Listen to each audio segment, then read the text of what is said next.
ये कहानी हिंदी समय वेबसाइट से ही है। चेखव की कहानी है जिसका अनुवाद अनिल जन्मेजय जी ने किया है। एक छोटा सा मजाक। सर्दियों की खूबसूरत दोपहर। सर्दी बहुत तेज है। नात्या ने मेरी बाह पकड़ रखी है। उसके घुंघराले बालों में बर्फ इस तरह जम गई है कि वे चांदनी की तरह झलकने लगे हैं। होठों के ऊपर भी बर्फ की एक लकीर सी दिखाई देने लगी है।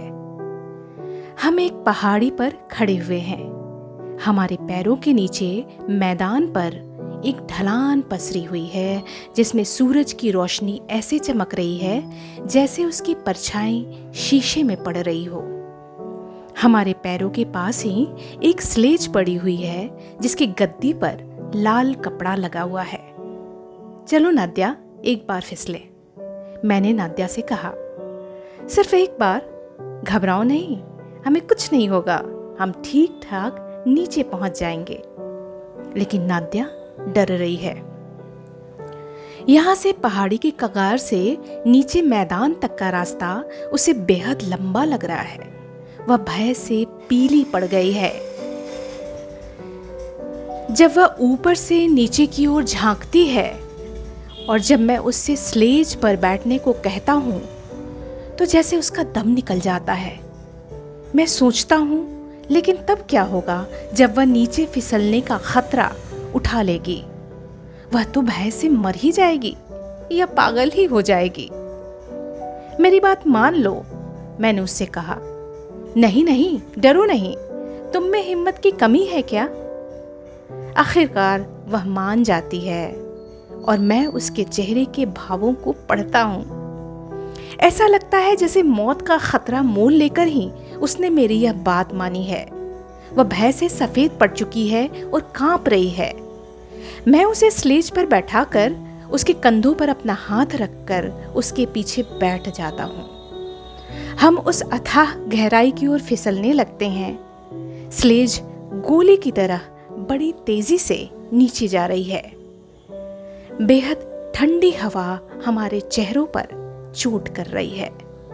हवा ऐसे चिंगाड़ रही है कि लगता है मानो कोई तेज सीटी बजा रहा हो।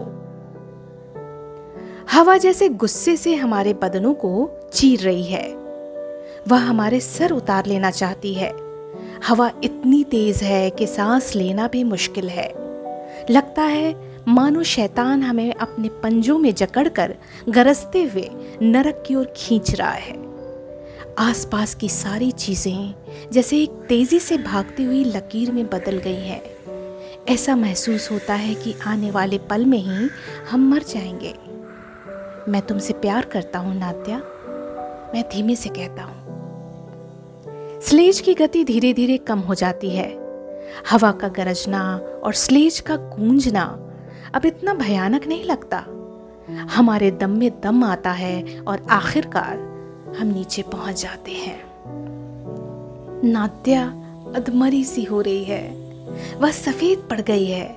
उसकी सांसें बहुत धीमी धीमी चल रही है। मैं उसकी स्लेज से उठने में मदद करता हूँ। अब चाहे जो भी हो जाए, मैं कभी नहीं फिसलूंगी, हरगिज नहीं।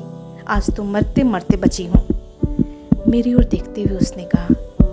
उसकी बड़ी बड़ी आंखों में खौफ का साया दिखाई दे रहा है, पर थोड़ी ही देर बाद वह सहज हो गई और मेरी ओर सवालिया निगाहों से देखने लगी।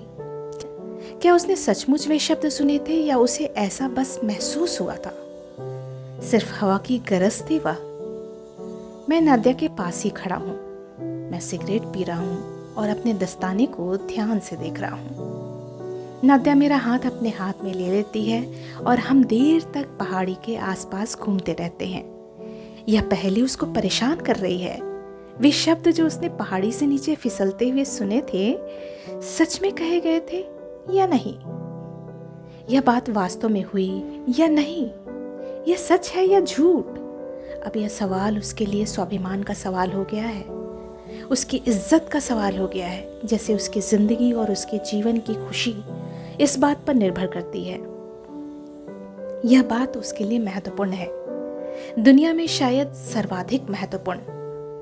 नाद्या मुझे अपनी अधीरता भरी उदास नजरों से ताकती है। मानो मेरे अंदर की बात भांपना चाहती हो। मेरे सवालों का वह कोई असंगत सा उत्तर देती है। वह इस इंतज़ार में है कि मैं उससे फिर वही बात शुरू करूं। मैं उसके चेहरे को ध्यान से देखता हूं। अरे, उसके प्यारे चेहरे पर ये कैसे भाव हैं? मैं देखता हूं कि वह अपने आप से लड़ रही है। उसे मुझसे कुछ कहना है, वह कुछ पूछना चाहती है, लेकिन वह अपने ख्यालों को, अपनी भावनाओं को शब्दों के रूप में प्रकट नहीं कर पाती। वह झेप रही है, वह डर रही है। उसकी अपनी ही खुशी उसे तंग कर रही है। सुनिए, मुझसे मुंह चुराते हुए वह कहती है, क्या? मैं पूछता हूँ। चलिए एक बार फिर फिसलें। हम फिर से पहाड़ी के ऊपर चढ़ जाते हैं। मैं फिर से भय से सफ़ेद पड़ चुकी और कांपती हुई नादिया को स्लेज पर बैठाता हूँ। हम फिर से भयानक गहराई की ओर फिसलते हैं। फिर से हवा की गरज और स्लेज की गूंज हमारे कानों को फाड़ती है। और फिर जब शोर सबसे अधिक था, मैं धीमी आवाज़ में कहता हूँ, मैं तुमसे प्यार करता हूँ नादिया। नीचे पहुंचकर जब स्लेज रुक जाती है तो नादिया एक नज़र पहले ऊपर की तरफ ढलान को देखती है जिससे हम अभी अभी नीचे फिसले हैं, फिर दूसरी नज़र मेरे चेहरे पर डालती है। वह ध्यान से मेरी बेपरवाह और भावहीन आवाज़ को सुनती है। उसके चेहरे पर हैरानी है, न सिर्फ चेहरे पर बल्कि उसके सारे हाव भाव से हैरानी झलकती है। वह चकित है और जैसे उसके चेहरे पर यह लिखा है। क्या बात है? वे शब्द किसने कहे थे? शायद इसी ने, या हो सकता है मुझे बस ऐसा लगा हो, बस ऐसे ही ये शब्द सुनाई दिए हों। उसकी परेशानी बढ़ जाती है कि वह सच्चाई से अनभिज्ञ है। यह अनभिज्ञता उसकी अधीरता को बढ़ाती है। मुझे उस पर तरस आ रहा है। बेचारी लड़की, वह मेरे प्रश्नों का कोई उत्तर नहीं देती और नाक भौं चढ़ा लेती है। लगता है वह रोने ही वाली है। घर चलें? मैं पूछता हूँ। लेकिन मुझे तो यहाँ फिसलने में खूब मज़ा आ रहा है। वह शर्म से लाल होकर कहती है और फिर मुझसे अनुरोध करती है, और क्यों ना हम एक बार फिर फिसलें? तो उसे यह फिसलना अच्छा लगता है। पर स्लेज पर बैठते हुए तो वह पहले की तरह ही भय से सफ़ेद दिखाई दे रही है और कांप रही है। उसे सांस लेना भी मुश्किल हो रहा है। लेकिन मैं अपने होठों को रुमाल से पोंछकर धीरे से खांसता हूँ, और जब फिर से नीचे फिसलते हुए हम आधे रास्ते में पहुँच जाते हैं तो मैं एक बार फिर कहता हूँ, मैं तुमसे प्यार करता हूँ नादिया। और यह पहली ही रह जाती है। नादिया चुप रहती है, वह कुछ सोचती है। मैं उसे उसके घर तक छोड़ने जाता हूँ। वह धीमे धीमे कदमों से चल रही है और इंतज़ार कर रही है कि शायद मैं उससे कुछ कहूँगा। मैं यह नोट करता हूँ कि उसका दिल कैसे तड़प रहा है, लेकिन वह चुप रहने की कोशिश कर रही है और अपने मन की बात को अपने दिल में ही रखते हुए है। शायद वह सोच रही है। दूसरे दिन मुझे उसका एक रुक्का मिलता है। आज जब आप पहाड़ी पर फिसलने के लिए जाएं तो मुझे अपने साथ ले लें नादिया। उस दिन से हम दोनों रोज़ फिसलने के लिए पहाड़ी पर जाते हैं और स्लेज पर नीचे फिसलते हुए हर बार मैं धीमी आवाज़ में वही शब्द कहता हूँ, मैं तुमसे प्यार करता हूँ नादिया। जल्द ही नादिया को इन शब्दों का नशा सा हो जाता है, वैसा ही नशा जैसा शराब या मार्फिन का नशा होता है। वह अब इन शब्दों की खुमारी में रहने लगी है। हालांकि उसे पहाड़ी से नीचे फिसलने में पहले की तरह डर लगता है, लेकिन अब भय और ख़तरा मोहब्बत से भरे उन शब्दों में एक नया स्वाद पैदा करते हैं जो पहले की तरह उसके लिए एक पहेली बने हुए हैं और उसके दिल को तड़पाते हैं। उसका शक हम दो ही लोगों पर है, मुझ पर और हवा पर हम दोनों में से कौन उसके सामने अपनी भावना का इजहार करता है उसे पता नहीं। पर अब उसे इससे कोई फर्क नहीं पड़ता। शराब चाहे किसी भी बर्तन से क्यों न पी जाए, नशा तो वह उतना ही देती है। अचानक एक दिन दोपहर के समय मैं अकेला ही उस पहाड़ी पर जा पहुंचा। भीड़ के पीछे से मैंने देखा कि नादिया उस ढलान के पास खड़ी है। उसकी आंखें मुझे ही तलाश रही हैं। फिर वह धीरे धीरे पहाड़ी पर चढ़ने लगती है। अकेले फिसलने में हालांकि उसे डर लगता है, बहुत ज़्यादा डर। वह बर्फ की तरह सफ़ेद पड़ चुकी है। वह कांप रही है जैसे उसे फांसी पर चढ़ाया जा रहा हो, पर वह आगे ही आगे बढ़ती जा रही है, बिना झिझके, बिना रुके।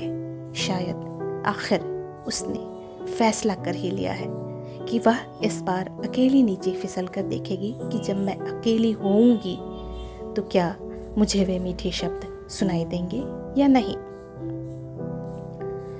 मैं देखता हूँ कि वह बेहद घबराई हुई भय से मुंह खोलकर स्लेज पर बैठ जाती है।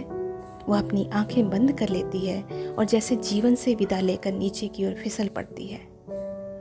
स्लेज के फिसलने की गूंज सुनाई पड़ रही है। नादिया को वे शब्द सुनाई दिए या नहीं मुझे नहीं मालूम। मैं बस यह देखता हूँ कि वह बेहद थकी हुई और कमज़ोर सी स्लेज से उठती है। मैं उसके चेहरे पर यह पढ़ सकता हूँ कि वह खुद नहीं जानती कि उसे कुछ सुनाई दिया या नहीं। नीचे फिसलते हुए उसे इतना डर लगा कि उसके लिए कुछ भी सुनना या समझना मुश्किल था। फिर कुछ ही समय बाद वसंत का मौसम आ गया। मार्च का महीना है।